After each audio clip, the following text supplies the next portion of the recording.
చచ్చే వరకు ఏడుస్తూనే ఉంటాను.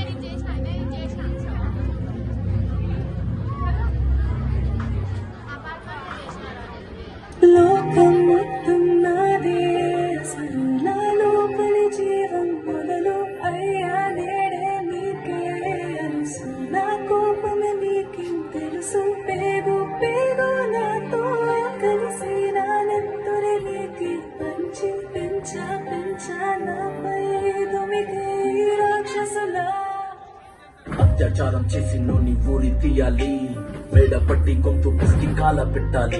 నేను చెప్పేదంత లోకం మొత్తం వీణ పాడాలి. మీ చెల్లి కోసం ఏ రోజైనా నిలబడాలి.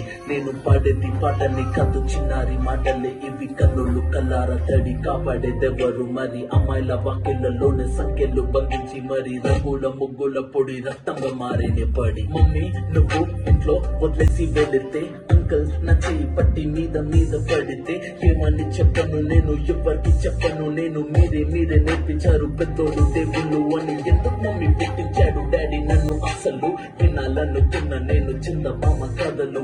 ఆడపిల్ల బాధలన్నీ చెప్పుకునే బదులు పుట్టగానే చంపేస్తుంటే తప్పుతుండే విసురు. చిన్న బట్టలు వేసుకుంటే చంపేయాలా? ఇంకెన్ని రోజులు దాచుకుంటా ప్రాణం ఇలా? నేను చదువుకోవాలా లేదా బడికెళ్ళాలా? న్యూస్ పేపర్ మెన్ స్టోరీ అయిపోయా నివాలా.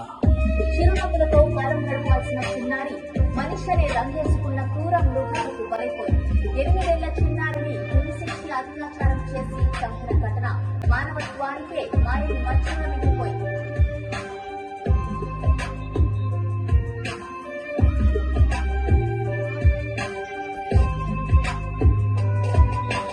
విలేజ్ పిల్లాని కాలేజీకి వెళ్ళాను, డిస్టింక్షన్ కొట్టేసి డిస్ట్రిక్ట్ లో దాటాను. సిటీకి రాగానే సిటీలు కొట్టారు, నల్లకున్నానని నేను నవ్వుల పాలయ్యాను. తల మీద చెయ్యి వేసి దీవించే గురువులు, నడు మీద చెయ్యి వేసి కోరారు పరుగులు. జింక పిల్లలాగా నేను తీశాను పరుగులు, చనిపోయిన కూడా మీద పడ్డారు పురుగులు. ఏదో సాగుతామని క్లాసెస్ కి వెళ్తే ఓ వ్యక్తిలా పడుతున్నా వెంటపడనే.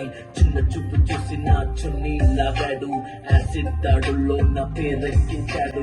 రోడ్డు మీద రేపు చేసి రోకల్తో చంపారు. ఇది విన్న మా డాడీ కుక్క పెట్టి ఏడ్చాడు. క్యాండిల్ పట్టుకొని వాకింగ్ చేస్తారు, క్యాండిల్ ఆరిపోగానే ఇంటికెళ్ళిపోతారు. లోకం మొత్తం నాదే, అసలు నా లోపలి జీవం మొదలు అయ్యా నేడే నీకే అరుసు. నా కోపమే నీకేం తెలుసు, పేగు పేగు నాతో కలిసి నా నెత్తురి నీకే పంచి పెంచా పెంచా నాపై దుమికే ఈ రాక్షసులా.